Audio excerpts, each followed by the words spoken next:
চাই।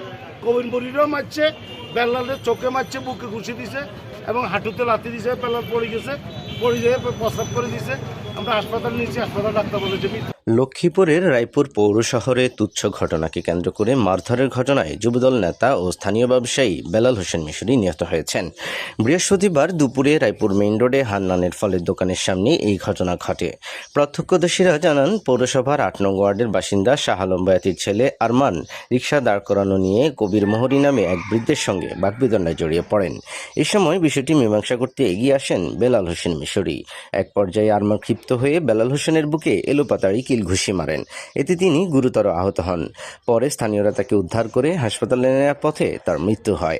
নিহত বেলাল হোসেন মিশরি রায়পুর উপজেলার ৬ নং কেরোয়া ইউনিয়নের ৩ নং ওয়ার্ড যুবদলের সভাপতি ও স্থানীয় ব্যবসায়ী ছিলেন। বেলাল হোসেন মিশরির মৃত্যুটি নিশ্চিত করেছেন তার ছোট ভাই হেলাল। ঘটনার পর রায়পুর মেইন সড়ক জুড়ে চাঞ্চল্যের সৃষ্টি হয়েছে। খবর পেয়ে পুলিশ ঘটনাস্থল পরিদর্শন করেছেন। রায়পুর থানার পুলিশ পরিদর্শক আব্দুল মান্নান বলেন, ঘটনার বিষয়ে তদন্ত চলছে। তদন্ত শেষে প্রয়োজনীয়